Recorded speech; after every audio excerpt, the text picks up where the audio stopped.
Biodynamics to me is like another tool that we have in the toolbox. Understanding the soil, how does it work, understanding remineralization, crop rotation, understanding animals, how they fit into the system.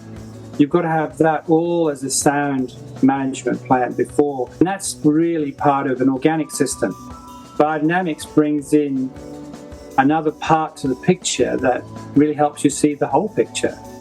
Welcome to this podcast series, Biodynamic Farmers and Gardeners in Australia. The series was commissioned by Biodynamic Agriculture Australia Limited and produced by Householders Options to Protect the Environment, Hope Incorporated Australia. Biodynamic Agriculture Australia Limited is a not-for-profit company located in Bellingen, New South Wales. It has been making and supplying biodynamic preparations as well as supporting biodynamic growing in Australia for over 30 years. Biodynamic Agriculture Australia Limited values biodynamics as a practical and holistic technique that is able to regenerate soil, supercharge organic growing, restore biodiversity, and work with Mother Nature. The podcast series was produced on and adjacent to the traditional lands of the Djarawar, Gayabal, Yugara and Waka Waka First Nations peoples of the surrounding region. We pay respect to the past, present and emerging leaders of all First Nation Australians in this country and celebrate the unique contributions their cultures make to this place. And in the context of this podcast series, particularly those contributions involving Indigenous respect for and stewardship of the nature of Australia, with its attendant spiritual and practical care for country, the sovereignty of which was never ceded. Hello, my name is Andrew Nicholson, and I am the producer of the Biodynamic Farmers and Gardeners in Australia podcast series. My guest on this episode of the series, Adam Collins, was born and raised in Kenya and completed a Bachelor of Science degree in agriculture in the United Kingdom. However, he says that after 5 years of learning how to kill everything, he felt disillusioned as he believed that farming should be about growing life, not killing it.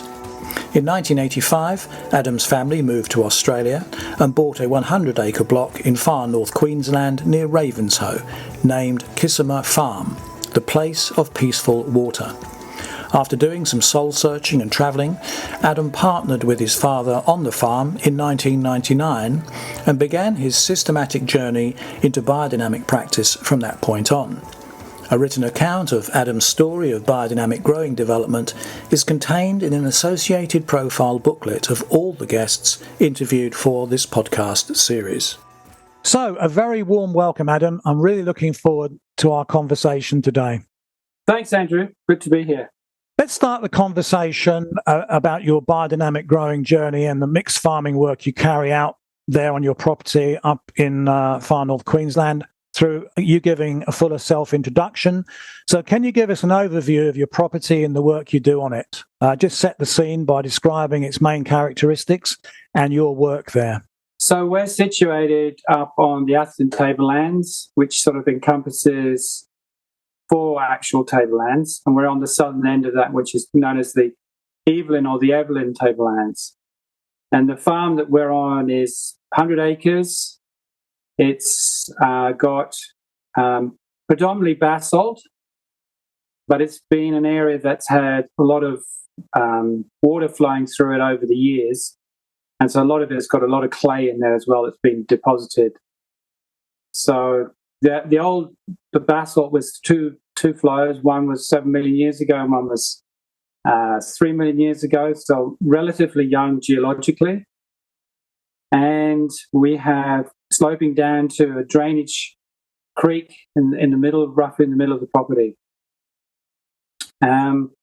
It's it would be classified as dry sclerophyll.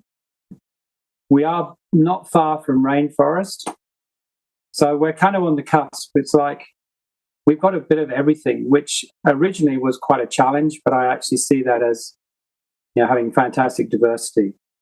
And so that's given us the opportunity to grow a multitude of different crops over the years that are, from peanuts to garlic to ancient grains, potatoes, apples, bananas, just about anything. In fact, I think the only thing that we came to the conclusion that we can't grow here are cherries, traditional European cherries. We have Brazilian cherries, we have acerola cherries. So, yeah, it really is a fantastic place to be farming. Let's come on to question 2 now, to the nub, to the heart of this discussion about what is biodynamics. In your personal view, in 2023, how would you describe biodynamics? What are some of the basic principles and benefits of biodynamic methods as they apply in your approach to your own mixed farming work? Biodynamics to me is like another tool that we have in the toolbox. I wouldn't say that you could just say, I'm just a biodynamic farmer, because really you have to encompass good organic management, which is understanding the soil, how does it work, understanding remineralization, crop rotation, understanding animals, how they fit into the system. You've got to have that all as a sound management plan before. And that's really part of an organic system. Biodynamics brings in another part to the picture that really helps you see the whole picture. So it's the energy that surrounds all of us. It's how we learn to be able to work with all that. The stuff, even outside of our own small sphere of being on planet Earth, but all the other planets, constellations, it's encompassing everything. It's learning. You imagine if you go to see a play and all you can see is where you're sitting in your seat. You can see only one facet of the play. You imagine if you could then fly up above and look down and see all the intricate workings of creating that play, all behind the scenes. That's what kind of biodynamics does. It helps you to see the whole picture. And for me, that's really important right now in 2023, that we start to understand the intricate workings of all the parts and how we can actually enhance them and make them work even better. I think that's so important, because that last comment about the larger, bigger picture view, and I want to come back onto that at various points in this interview, because I think one of the main distinguishing points for me as a layperson, having come into understanding something about the biodynamic field through research, its place in the overall, in my sense anyway, the regenerative agriculture space. One of its distinguishing features is that very much that strong spiritual, cosmic, holistic approach that seems to differentiate it. And I'm hoping you'll say more about that, because going all the way back to Rudolf Steiner's work in the 1920s, as he introduced that, it has such resonance with, as you just implied, with contemporary empirical science, ecology, environmental science, the principles of holism, the interconnectedness of everything. Is so crucial to understanding how we can actually progress to a genuine, more sustainable life on this planet as we go forward. The interconnection of environmental, social, and economic. And I think, from my reading of it, Steiner seems to have been well ahead of his time here in terms of developing that vision back 100 years ago. But in terms of its modern interpretation, so vital that we get that right, because we still aren't. So let's just stay with this in a sense by going to the next question, to say, well, okay, so you've just outlined some of the basic principles there, the bigger picture principles particularly. How do you think some of those principles apply in your biodynamic practice, in terms of how that contrasts to conventional or industrial growing methods? Well, you said the word holism. So when I talk of holism in this, I actually spell it with a W, not missing a W, because it's not a hole that we fall into, it is the whole picture. So when one of the big differences that I have to get across to people who are starting into biodynamics is that they're used to working just in the physical. And we're sort of going, not only the physical, but we're delving into the energetic world as well, which a lot of people struggle with because they can't see it, they can't touch it. They can't taste it or feel it.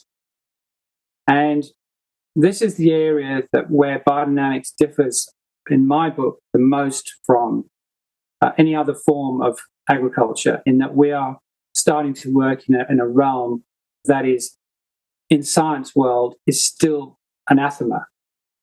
And so from our point of view, it's us learning. The easiest way for me is to explain with the preparation 500, which if anyone's heard of biodynamics, they've heard of that one, which is the burying of the cow horns, the manure over the winter time.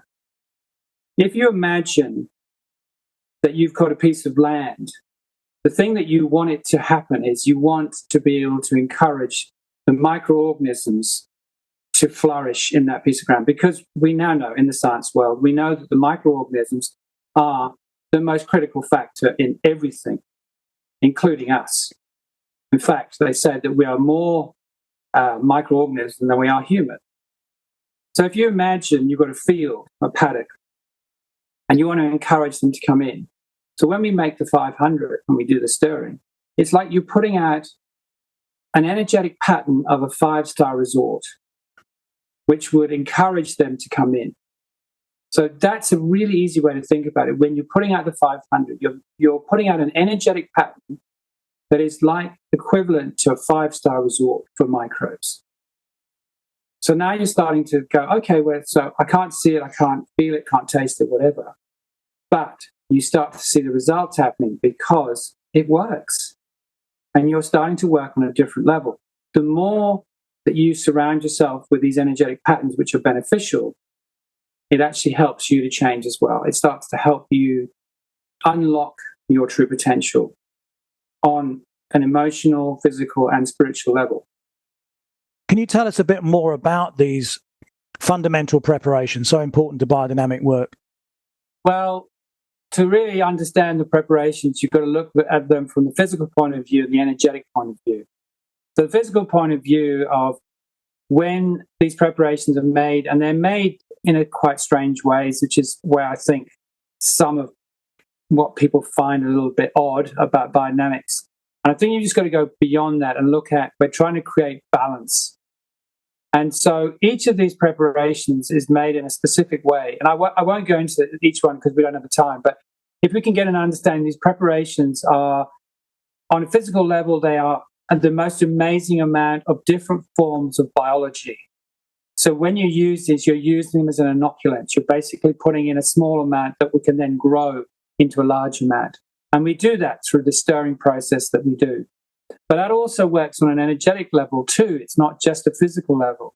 And the energetic level is it connects us. They're conduits. They connect us back into everything. They connect us to the physical earth that we're on. They connect us to the planets in our solar system and the sun and the moon, plus the other planets. They connect us to the constellation, which are way outside of our solar system.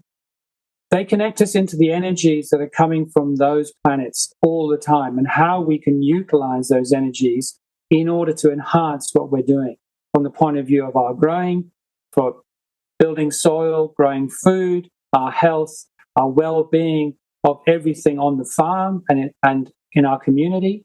These have ways of reconnecting us. It's like, if you imagine the old wireless set, you had a large knob and a small knob in order to tune in. The large knob gave you pretty good, you got to it, but it was really crackling, it was really hard to understand. And then you bring the preparations in, which are the fine-tuning knob, and it fine-tunes it so that you actually get to hear the radio station. It's like you get to hear the voice of nature. You get to hear and feel on another level when you start allowing these preparations into your life to help you become retuned back in. It retunes your soil, it retunes your plants and your animals and you back into the whole with a W. And, for me, you don't need to understand how they're made. You just need to understand that these have an amazing capacity to create change. And you be that change. I came across a really interesting academic paper, but it's social science research, admittedly based in the UK. But I'll include that in the show notes because this social scientist researcher, worked on a biodynamic farm there in Wales for over a year or so, observed the practices, took part in it, participant observation research, and really spent a lot of time in this paper talking about those aspects of preparation, enhancing the environmental bottom line of that economic, social, and environmental holistic principle. That more joined up approach to looking at stuff like human health. I mean, you're just mentioning there the bacteria, or alluding to the bacteria and biology in the soil, which is also in our guts. All that new work on gut health. That if you have got a healthy microbiome inside yourself, you're likely to be more physically and mentally healthy than if you haven't. And that is directly connected to what you eat, the quality and the nutritional value of what you eat. So both inside and outside the human body, I mean, these are other examples how everything connects up to everything else. Thinking about from the point of view of the environment is what we live in. We're all living on planet Earth. Planet Earth is our home. When someone says they're an indigenous person to a certain country, I said, no, we're actually all indigenous people to Mother Earth. This is our home. This is the only one we know. And it's up to us to look after it. It's our job as custodians to make sure that we not only look after it, but we enhance it and regenerate it. So generations to come have actually somewhere good to live. So it's not only just about looking after the land, it's about us looking after ourselves and raising our consciousness so that we can become aware of ways that we can do this. How can we work in with nature? How can we work in with everything that is in our picture? And that is really important. That's where, to me, it's about bringing everything together. We are connected to everything. When people stand and are doing something that they feel that it doesn't bother me, I said, well, it does actually. Everything should bother you because we're all part of this ecosystem. Biodynamics has a way of being able to help us come to realize that on a grand scale. It's where we can really start to see how interconnected we are. When you start to working with the constellations, some of these planets are so far away. And yet, we're influenced by the energies that are coming from them. And this has been proven scientifically now. When you start to realize that is influencing us, then you start to realize, well, if that's the case, I am having an influence on my garden. I'm having an influence on the people I meet. So it is important that we all take a role in this game. It's not just, we've got a few farmers doing a great job and we can sit back and do nothing. Every single body on this planet needs to be consciously aware that it's up to all of us to work together. For me, it's like when you look at an orchestra. If you want to make beautiful music, you've got to have every player in the orchestra playing in tune and together. So our job is to make sure, as a biodynamic farmer, our job is not the one. We don't grow anything. We don't actually do that. We put it in the soil and we hopefully that it will grow. All we're doing is we're just the conductor. And we can create from there how we can make things happen.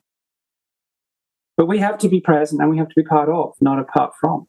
Having a closer focus, just being more aware, acutely aware of the cycles of nature, all those interacting forces you said. I mean, to understand that, you have to pay attention to it. So it seems to me that's one of the things, in very simple terms, that we've lost. We stopped paying attention to the natural world because of that arrogance that we thought we were above it, superior to it, whatever. And I mean, that process might go back a long way, but it certainly had a massive acceleration in the last couple of 100 years, the scientific revolution, So all that reductionism and all that stuff.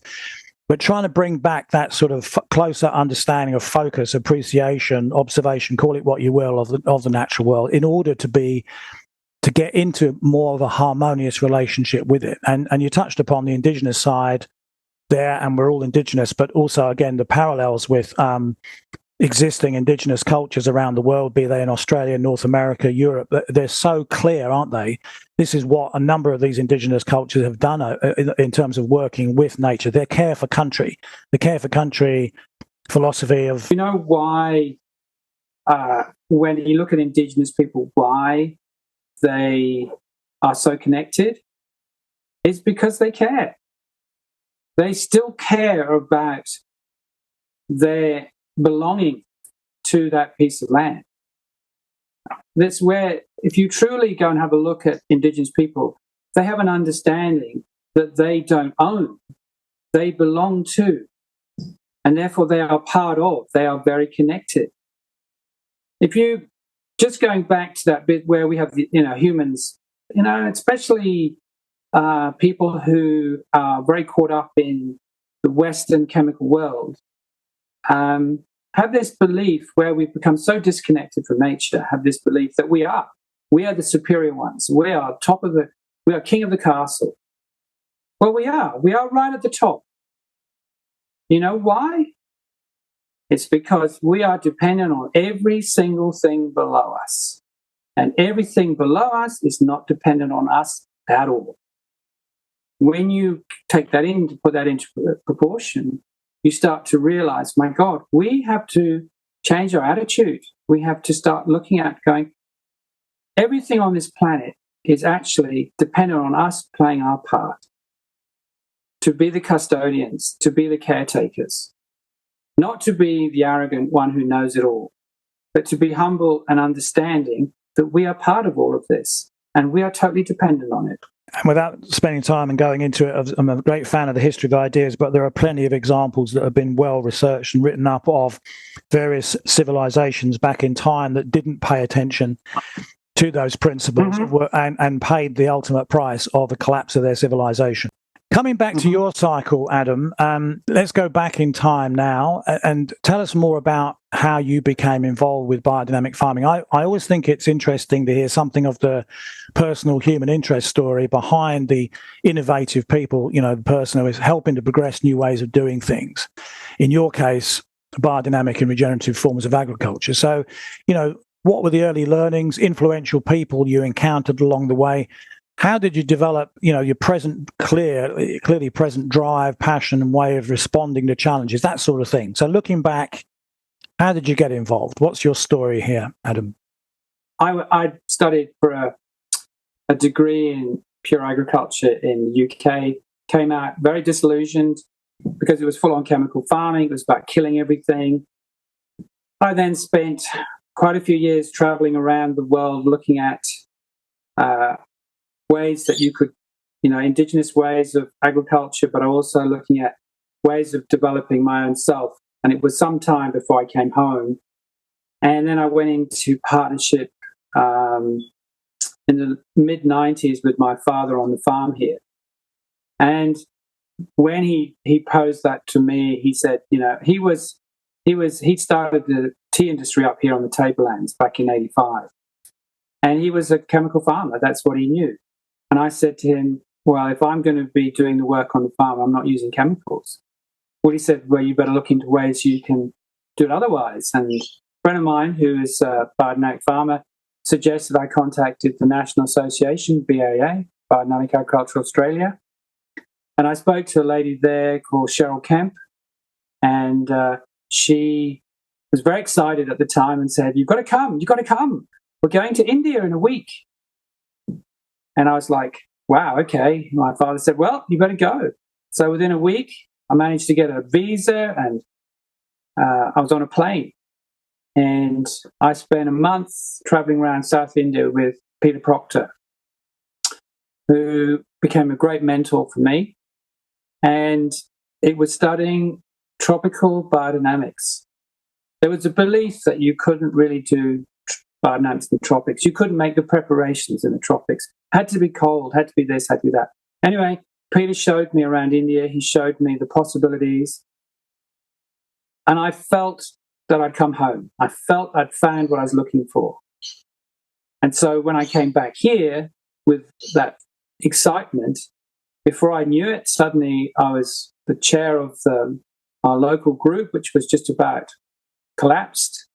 And between two of us, we got it going again. We got excited. And so, that next thing I was going down to do a prep making course with Peter Proctor.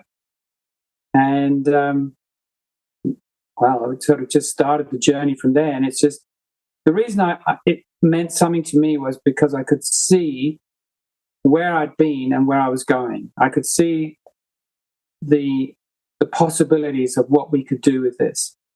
But it also resonated with me on a feeling basis, in that I knew somewhere that this would help me to become more of who I am. It helped me to, it got me going into wanting to look at myself and to develop myself, become much more than I was before. So, Peter Proctor really was the one. But then I was incredibly lucky that I met and I worked with Hugh Lovell and John Priestley. Hugh Lovell's known on a world stage, John Priestley not, but in Australia, John Priestley was a very respected biodynamic elder. These are the people who really helped me to, and again, I was just always amazed at how all this lined up. I do believe that if you're on track with the purpose of what you are here to do, the universe does back you and synchronicity takes place. So I was able to get right into it, and to the point where now it's become so much of my life. And that's why I enjoy teaching it. I enjoy sharing with people the journey that I've had through it and how the massive changes I've seen on our farm and in myself, even with my father. My father he went along with it. But when he saw our soil change and he saw the wildlife, the change in the wildlife and the insects on the farm, he started to realize there was a lot more going on here than he could understand, which was great. I think that's a marvelously inspiring story all round. I mean, not only did you find your niche, the ducks lined up in a row, as you say, the stars aligned, it was in alignment with what you were searching for. You met these very influential movers and shakers within the biodynamic agricultural field. A whole series of things came together there. Very interesting to hear that professional journey, that really sort of almost, rocket level boost to your early journey. And I know that you've become you talked there about elders, you've become an elder in a sense, in a sort of symbolic sense yourself in the field. You educate and train others in biodynamic methods, and perhaps we might touch upon that at a later stage. But let's as we move through this very thought-provoking interview, Adam, let's now come back to the here and now in late 2023, and let's hear some more about some of those specific biodynamic techniques you're using today on Kisima Farm, up there on the Evelyn Tablelands of far North Queensland. You started talking about this. But question 5 is, can you tell us some more about the biodynamic principles, methods and approaches you're using on your property and the beneficial impacts they are having on the landscape, the soil, the flora, the fauna, and in fact on you? Because I know there's also a very strong community focus to the work that you do, and you interact with your neighbours and other sort of supporters there. So totally in line with that holistic interconnection within biodynamics, the environmental, the social, the economic. Tell us a bit more about that. Well, here on the farm, the process that we've been through was through a friend of mine who realised up here in the tropics, where they were doing biodynamics 30-odd years ago, they ran into the issue that they weren't really getting it to work. And he came to realise it was because we needed to remineralise our soils. So in the tropics here, we get considerable amount of rain in the wet season. We get a massive amount of leaching taking place. And so a lot of the minerals have either been washed out or washed down through the profile. And this is what Hugh, when he came to the farm here, he alluded to this fact that we needed to work both with the calcium polarity and the silica polarity. With this is the soil and the atmosphere. But we also needed to have something to balance us against, which is the minerals in the soil. So the first program we did was to start remineralizing our soil and trying to get our balances right there, which we've done very successfully. And that has resulted in us in creating quite a dramatic change, not only in the color of our soil, but also in its texture. These clay soils, we've got a lot of clay soils, are very touchy soils, but we've managed to get them to work. And they actually are the most productive soils around. So we've managed to get them actually playing the game. Now, with the preparations, what we've done is being able to encourage the microorganisms to come in to do the job of actually creating soil structure. But also, we had to be responsible for providing them not only with minerals, which is the building blocks they use, but also food, organic matter, so therefore producing plenty of organic matter through cropping from live plants as well as from the mulch, and also creating the right atmosphere. And this is where I think this differs to a lot of things, is that we actually work with the atmosphere as well as the soil. We work with the whole picture. And this is where, working with the atmosphere, we improve the ability of the plant to photosynthesize and therefore produce more root exudates, feeding more microbes. So it's looking at the whole picture. And the trouble is most people think the whole picture is just looking at the soil. The whole picture is looking at the soil, looking at the atmosphere above the soil, all the things that are on top of the soil, including ourselves, and how does it all interact. So that's really where we've come from, is by looking at everything, and even to the animals that you have. The idea of having all the right number of animals, they all bring in different energetic patterns, different manures, different biology. It's bringing diversity in. Most farms now farm one thing, whether it be potatoes or sugarcane. They don't really have diversity at all. They're starting to wake up to the fact that the diversity is the key that we need to have to unlock the potential of our soil. And the thing is that where in nature, if you go out to nature, where do you see just one thing growing? Let's come now to another aspect of your fantastic work up there, because you have been on the landscape, for want of a better term, for a long time in terms of biodynamic and regenerative growing. You've got to that point of such a skill and knowledge base that you're able to pass that on. And in fact, you're very enthusiastic and eager about training and educating others. So how do you go about getting that message across, getting the biodynamic and regenerative growing wisdom across to those people that you do educate and train? I think it's because my education in agriculture has kind of set me up to be able to talk the language of many of the farmers that I come across. I can understand where they're standing. I understand the position they're in. And when you're in a position that you have great understanding of somebody, then you have a chance to be able to connect with them on a level where they may realize that there is a possibility for them to change. They don't feel judged. They don't feel criticized. They're understood. Now, I was saying with my neighbors when I first started and I was burying cow horns and doing these strange things, that they were all a bit suspicious of what I was doing. They all treated me as though I was a little bit off the scale. And it wasn't until I was having a conversation with one of my neighbors. He said, yeah, we've been watching you. But I didn't judge them for where they were at. I was always open to a conversation with them. And now I've got them coming asking questions. How can they do this? How can they do that? So for me, it's creating a bridge where they can slowly cross it at whatever speed they wish, of letting go of the system that they're in. And most of them are stuck in it because they're in such debt. They're doing what they know. And the trouble is they're slowly going out backwards as well.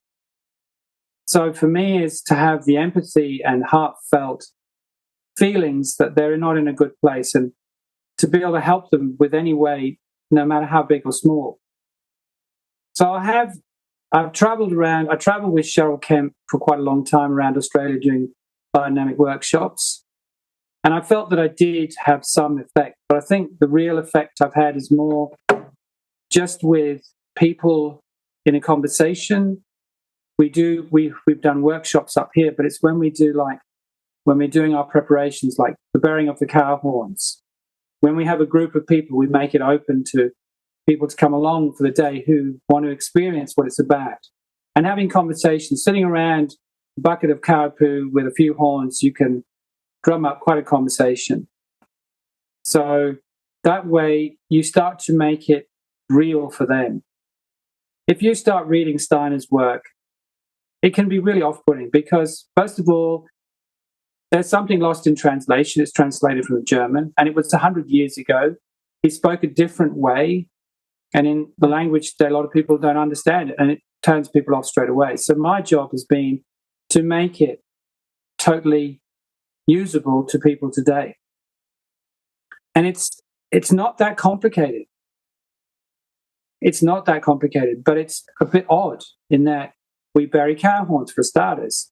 And the preparations we make, they're all made slightly strangely. And any vegan listeners will probably find this quite offensive in a way that we use animal parts that are stuffed with herbs and buried and all sorts of strange things like this. But when we've had these tested scientifically, they found that these preparations, not only do they contain the most amazing smorgasbord of biology, but they also contain specific energetic patterns as well that have an effect. Now, science hasn't yet discovered that part, but that will be discovered because science is moving, not as fast as maybe we would like it to, but it is moving in a forward direction. And in time, and Steiner actually himself said that this would become apparent in time how these preparations actually are working. So we now know that mycorrhizal fungi exist. Well, 100 years ago, they knew that the forest fed the paddock. And how did it do that? It did it through mycorrhizal fungi. Now we have the proof of that. In time, we'll have the proof that these preparations work not only on a physical level, but also on other levels as well. That's exciting. I gather that there's a very important part of the process is the stirring practice, the creation of a vortex when you're stirring in these inoculant preparations into the water. Tell us a bit about that. Why is that so important in terms of that stirring aspect? Again, we're looking at putting out energetic patterns, not so much energetic physical. If you're going to make a compost tea, where you brew them up for a specific time and you feed them and so forth, then you're actually brewing up microbes, increasing their numbers, and then putting them out so that you're inoculating with physical matter. When we do the stirring of the preparations like the 500, what we're doing is we're imprinting the energetic pattern of the 500. This is why this is like homeopathy. We don't need to have vast quantities. We need only a small amount. And by stirring for an hour, what we're doing is this creating a vortex in one way, which is creating order. And then we turn the other way, we create chaos.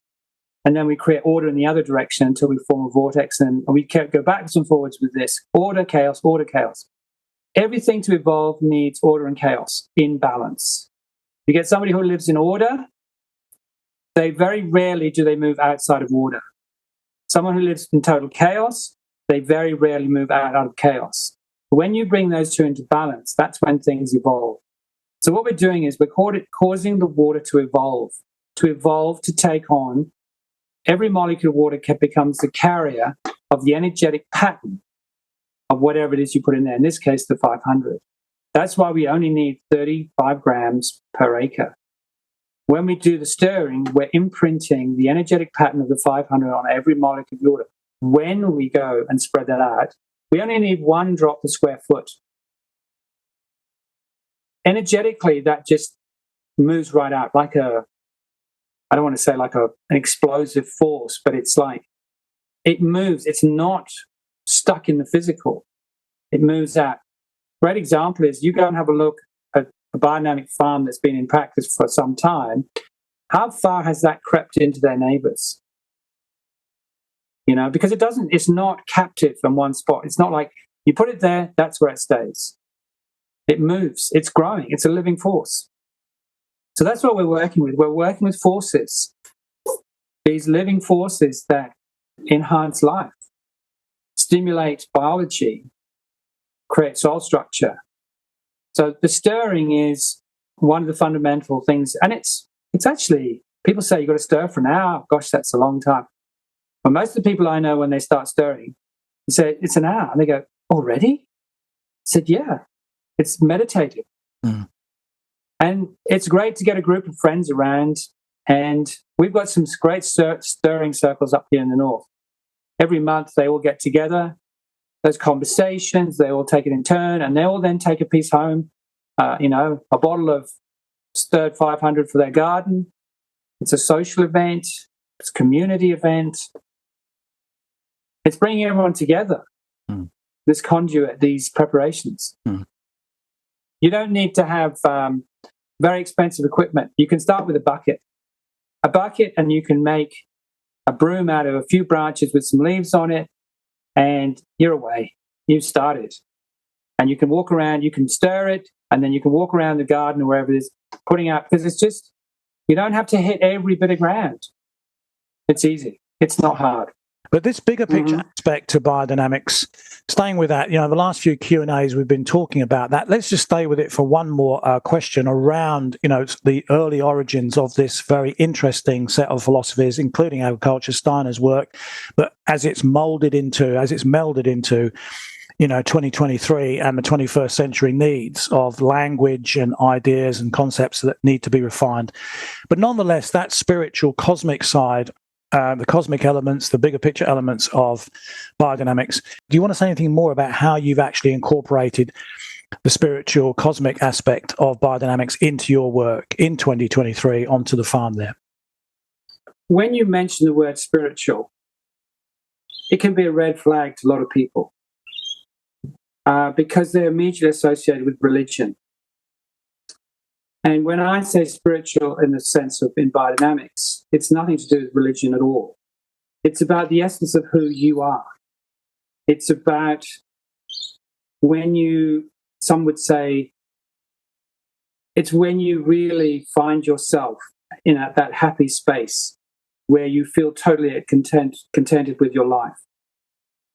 Then you're starting to resonate in the space of the spirit. And that to me is what it's about. It's us finding that space where we become our true selves, where we can raise our consciousness to the point where we actually become totally connected to everything. We're not separate anymore.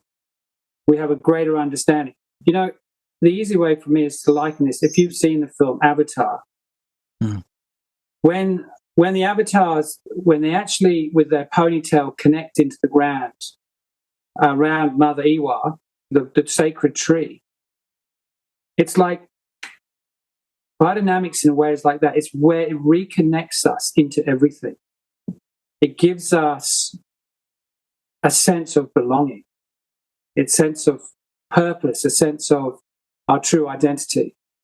And I know that can sound really airy-fairy, but the fact is that when we start working from the right space, these preparations that were gifted to us by the universe, and just so that people understand, Rudolf Steiner didn't invent biodynamics. He brought it back into our awareness. He had the ability, he was a seer, so he was able to tap into what people call the Akashic records, which is not in our dimension. And he was able to tap into the internet of the universe and download this information, which he gave to these farmers in 1924. And he was just said, I'm only giving you indications. You need to take this, you need to learn it, and you need to develop it and evolve with it so that this can help heal the earth.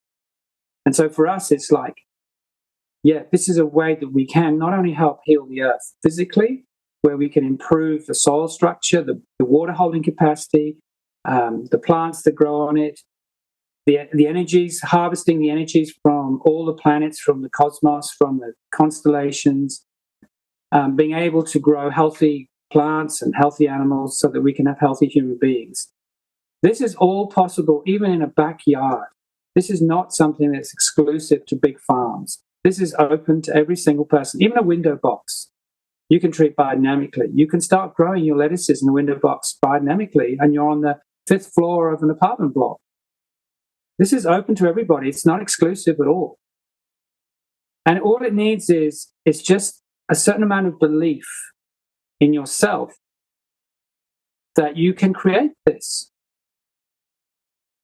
It's not that hard. And I think that's where a lot of people get caught up in it. They find it very hard to understand because of the language. There's a language barrier. And my job has been to make it simple. And some people say to demystify it, take the woo-woo out, or whatever you want to say, in order to be able to get the message across that it doesn't have to be that hard. You can make it as hard as you like, but it's not. And there's very simple principles. It's not exactly any way difficult. As a rejoinder to that, it has obvious benefits above and beyond the great food that it can actually grow, the benefit to the customers who eat that. It can have the benefit, the wildlife that's being conserved and supported through more biodiverse ground cover, but also to the personal well-being of farmers, growers, and even the wider community. And don't we need that in the context of 21st century problems going down the other side? I mean, a well-being focused agricultural process or any other philosophy that can increase community well-being, we need to be looking at that, considering that the exact opposite to that seems to be happening. I think it was Aristotle or one of those Greek philosophers who said, "Let food be thy medicine." And to me, it's like both Gwen and I have, we've become very particular about the food we put in our mouths. We love food. We love good food. And we love food that's been grown really well. And we've noticed a difference in ourselves since that we've started having that philosophy. And all our friends, all the people we're associated with have the same philosophy. We're all part of the same group where the understanding that if we eat really good food, we save having to go to the doctor. We save having to go to the psychiatrist. And we're saving the environment at the same time. How are we saving the environment? We're improving the carbon sequestration by increasing the carbon capture in our soil dramatically, by having the diversity of not only plants, but microorganisms and livestock. And no, we haven't used chemicals on this farm for over 30 years. And even then, we weren't using any of the what so-called hardcore ones. But we're trying to do our best to get back to how nature's been doing it for the last 3 billion years, rather. Learning how to mimic it. And so we are delving into other things like syntropics, permaculture, biological farming, anything. We'll open ourselves up to anything, and even to KNF, Korean natural farming, mass humus in South America. We'll look at all of them to see what tools we can use, gain from there, to put in our toolbox so that we then have more ability to be creative. And again, the stories speak for themselves. You've seen the benefits, as you're describing there, at both personal level, at a community level. The win-win-win, across those three, the triple bottom line, social, community, and economic, seem to be evident, in the stories you're telling. And I think that's, to me, from what I've heard, that would be an obvious reason why those people around you that perhaps at one stage were somewhat less convinced of the model, they've seen the evidence in front of their eyes. And as per the stories in, say, Charlie Massey's book and other accounts of regenerative and biodynamic agriculture I've read, the proof of the pudding is in the stories that growers tell about the actual benefits that are visible on the landscape, as well as in their mouths or in their bodies, etc. So, it sells itself in a sense. If you look at it from the point of view of the consumer and then the farmer, consumers are becoming more aware. I think in some ways, COVID-19, some of the benefits of that is that people became more aware of food because there was a lack of it. And suddenly people's attention was drawn to this. And so we have an amazing set of things on our face and in our face that are very good at detecting. Our nose and our tongue are very good at detecting food that tastes good. And generally, when you've got food that tastes really good, it's an indication that it's mineral dense, which is a good thing because it helps. We need to have minerals to rebuild our parts of our body that are breaking down all the time. We have to constantly be resupplying them with minerals. But there's something more to it than that, and that's the life force energy. That's where you see that in biodynamic food. And I'm talking good biodynamics because there are some practitioners out there who do as little as they possibly can to be classified as biodynamic. And I'm not talking about those people. I'm talking about those people who are ethically doing biodynamics from the right reasons. And it's not about making a fortune. It's about producing food of the highest quality for people to eat. And those sort of people are producing food that is worthy of eating. It is actually medicine. And that's what we're really looking at, is how can we get everybody on board with that ethic? Now, it's really hard when you've got a bank manager who turns up every month, says, I need to be paid. It's very hard to get people to jump out of the ship they're in, to change channels to you saying, come along, how about trying a bit of this? How about a bit of that? So the best way is to demonstrate it. Is to demonstrate to people by you doing it. Be the change you wish to see and all that. So that's what we've been doing here on the farm, is when people come to the farm to have a workshop or a field day or a visit, they get to feel it. It's not just what they see, they actually feel the energy on the farm. And that to me is where people start to change, the realization. When we start getting people feeling, then you can start getting people to realize that there's more to what's on their plate than just buying it in the supermarket. Nonetheless, even in the most progressive and successful model of doing something differently, as in this case, regenerative agriculture, biodynamic agriculture, that rarely happens. Progress rarely happens without some degree of setback or frustration experienced along the way. So in your case, just I suppose to put in that, just that reality test at the end, what have been some of the challenges you've had to overcome or are still working to overcome as you continue to use biodynamic methods on your land? Well, I'll start off by saying that a lot of people I know think I'm a bit mad, because I actually, when things don't work, so-called, that I get excited. When everything does work, I'm bored, and then I become a troublemaker. So I actually enjoy it when things don't work, because it challenges me to look beyond the comfort zone I've been sitting in. It challenges me to research, to delve in deeper. And I think that's one of the reasons why I ended up on this farm. In some greater picture, the multitude of different soils we've got in the paddocks we have, which are a constant challenge because you can't just adopt one method fits all. But that's given us such diversity, not only our soils, but everything we grow as well. The challenges that have really confronted me was, first of all, with the clay soils, having to learn to understand how clay soils work on the physical, studying Albrecht and Carrie Reams, two prominent soil scientists from the 30s and from the 50s, gaining an understanding of that as an agronomist point of view, but then taking that further and looking at it from a holistic point of view as well, getting a greater understanding how all those work together. Suddenly turning these soils that were not called Sunday soils, because Saturday was too greasy and too wet, Sunday was just right, Monday was rock hard. Turning those around to be really friable soils that are forgiving. In other words, meaning that if you go on them when they're wet, they don't turn into bricks. Being able to actually produce more than the other soils that we have on the farm. When you start realizing that was created through a process of good organic management and biodynamics, then to me it's like, and the thing is, it didn't cost a lot of money. I think that's where a lot of people don't realize is, for instance, 500, the preparation that's made in the cow horn, the cow manure that's bred over winter, we use about 35 grams per acre.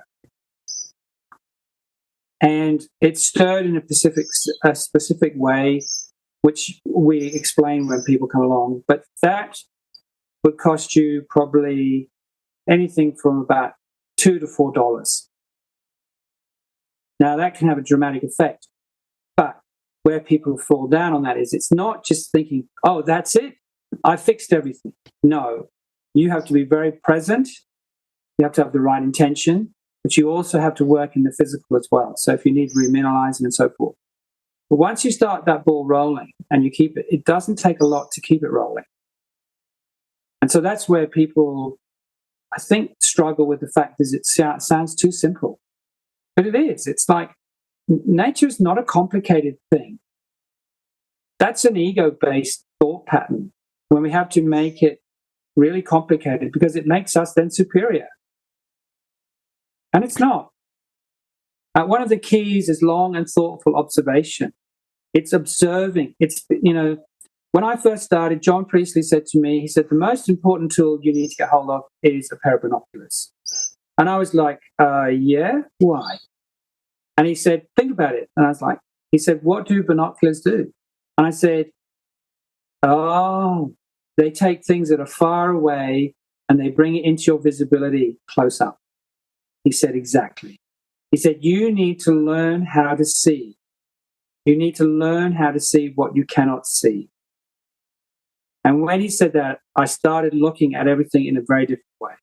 I started looking at, and I became observant. Well, I was pretty observant anyway, but I became more observant. I noticed things all the time. You're on duty 24 hours a day, as it were, almost. You're actually constantly taking in information and observing, seeing things how they work. To sit back and do nothing at all, we've got some people who call themselves organic. And you say to them, well, what do you do? Oh, we do nothing. And I go, well, that's probably farming by neglect more than anything else, because they're still extracting things out of the farm. To farm wisely is, I think, would be a better way of putting it, to farm wisely, to see how your interaction with the processes that are already taking place, to see how your interaction, whether it benefits it or is detriment to it, the natural processes. So things like the carbon cycle, the nitrogen cycle, the hydrological cycle. Are you improving these by what you're doing, or are you being detrimental? And you only get that by observing what you've done and how it's affecting. And that does take time. So you mentioned about, we call it when the intuitive mind, which we call the heart, and the mechanical mind, which we call the head. And the problem is that we were very intuitive. We go back to our pagan ancestors. They were incredibly intuitive, but not mechanical. They weren't scientific. They didn't have an understanding of how physical things happen and so forth. Whereas now we've gone the other way. We've become very mechanically minded or materialistically minded. And we've lost our position in understanding of the subtleties that happen behind the stage that we're looking at. And it's a shame that we don't have that balance between the two. We need to have the head and the heart working in balance. Biodynamics is all about balance. It's about restoring harmony.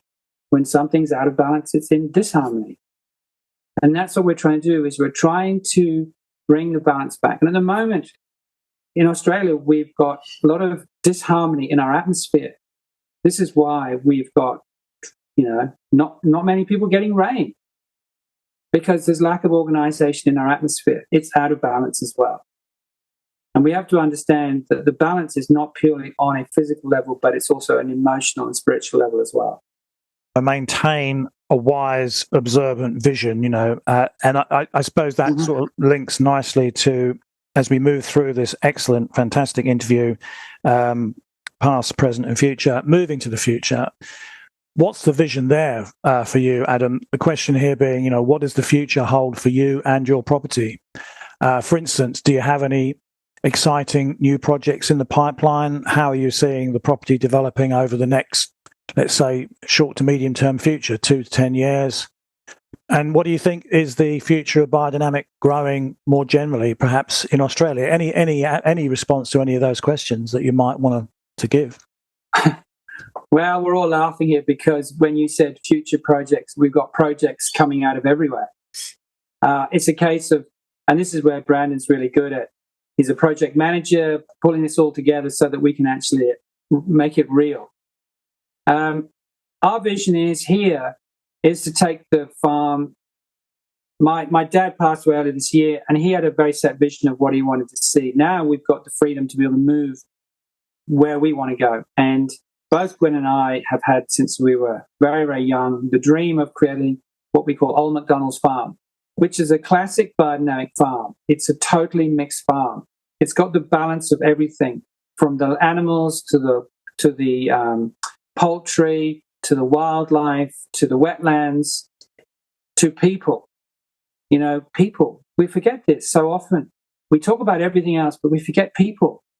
It's about having people involved. We would love to have a small community of people who are creating this utopia that we all dream about, actually creating it in the physical here, to create it so that other people can see that this is a possibility. Be a satellite, so that when other people come to this farm to buy produce or to interact or for a workshop or whatever, they get to feel and see. And that feeling part is really critical to me, is when you go in a place and you get this feeling. And if it's a good feeling, you want to hang around there for a bit of a while and suck some of this good feeling up. And it, to me, is like, that's why we get people coming here now, and when it's like they don't want to leave. And that's, to me, what we need to create, where we've got these spaces where you can go and regenerate yourself. You can recharge your batteries. You can eat good food. You can learn how to grow good food. You can interact with other people who are on a higher conscious level. And then go out and start doing it everywhere. That would be great. That's the dream. That's the dream that we would love to see. We would love to see, biodynamic. And biodynamics is a great tool for us to be able to start pulling this all together to create that. And I'm not saying it's the only tool. I think this is where people get caught up. We need a toolbox full of tools that we can utilize in every situation. All the other modalities have fantastic material to offer us in our creative processes. They all work together. They're all part of the same picture. The problem is you get people in the biodynamic world or the permaculture world or the syntropic world, and they're myopic in their viewpoint, in that this is the only thing. And I'm like, no, you're just part of the picture like everybody else. But if you come together as a community and share your knowledge and your understanding of how physical works, how emotional works, how spiritual works, then now we're starting to create the Garden of Eden. We're starting to create paradise, heaven on earth, whatever you want to call it. This is so possible. It's not expensive. It's not hard. And we start small, and you develop, you learn, and then you take that experience and you spread that far and wide. That's our vision.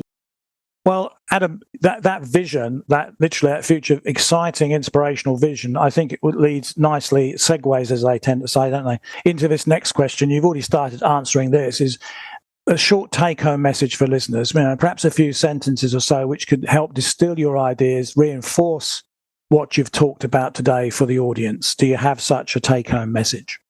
For me, the take-home message would be around, do you really care about yourself? Do you really care about your family? Do you really care about where you live? Do you really care about this planet? If you do, then there are ways that you can be a part of helping it through the times that we're in now. And it's not hard. It's not expensive. And it's really about you following your heart. It's really about you becoming a part of it. And you can join. Over Australia, there are local groups all over. And you can join in a local group and get the feel of what it's about, that sense of community. There's lots of local groups. Just getting involved in those, and it will open the door up to where you can go, whether it be a seed savers or if it's a gardening group, biodynamic groups. I mean, we have one up here in North Queensland called FNQ, Biodynamics for North Queensland. They're all over Australia. I know this because I'm connected to a lot of them. This is a way that you can be involved. I think we can get bogged down in making it really difficult. It starts with the first step. And that's just going and talking to somebody who is involved in biodynamics. And getting out in the garden, getting your hands in the soil is a great way to get inspired. Grounds you completely. And if you start thinking, I want to do better than this, we do workshops. We do workshops here on composting, learning how to make good compost, learning about the soil, how the soil works. We do syntropic workshops. We do biodynamic workshops where we teach about the basic principles, and then even going further on, because one of the tools that we use is the calendar, which is connecting us into everything. It's the most amazing tool, teaching us how we can utilize the energies coming from the moon, from the constellations, from the sun, how it will work, the rhythms, and how we can learn how to use those rhythms to help us in our growing of food, when we can cultivate, when we can harvest, when we can prune, when we can put out our sprays, our biodynamic sprays. It's just, it's really, I think where people get caught up is that biodynamics has had a sort of a name as being a lot of people thought it was very hippie-ish, it's like hippies. It was given a bad rap, and it was because it was lack of understanding. But the understanding is now becoming more and more available to people, with younger people coming through who have a greater understanding than before. I believe that it's totally possible for everybody. Oh, well, once again, Adam, fantastic, inspiring stuff. Thank you very much for that. And just one last opportunity for you at the end of this absolutely amazing interview. Do you have any parting advice for listeners who might want to find out more about biodynamic methods generally? Existing growers who are thinking about going down the biodynamic route, where could or should they start? Well, before we go into that, first I'd like to acknowledge you for pulling this all together. Yeah, we're just doing what we love doing, but it doesn't necessarily mean that a lot of people get to hear about it. But you pulling this all together and creating this podcast series is fantastic for getting the word out there. And to acknowledge all the people who've tuned in, that maybe they are looking for something different. Maybe they want to do something that can be beneficial in helping to heal this earth. If they are keen, probably some of the best ways to get involved, first of all, is to contact the National Association, Biodynamic Agriculture Australia in Bellingen. Talk to them. They'll be able to help you with a lot of information, local groups in their area that they could join. But just go start having a look in your community about things like seed savers and gardening clubs and any of that. And I'm talking to everybody here. I'm not talking just to people who've got a backyard. I'm talking to farmers, anybody. When you're dealing with a piece of soil, whether 1,000 acres, 10,000 acres, or a square meter, the same principles apply. And it's still a human being in the role of being looking after the land. So, the take-home message I like to give to people is, it's not that hard. And you're never alone. There's always somebody who will be only more than happy to help you on your journey if you step into biodynamics. Because what I've learned with people in biodynamics, they love caring and sharing what they know. They love to be able to help others to grow. It's part of the deal. I can't thank you enough for that. It's been an absolute pleasure to talk with you today.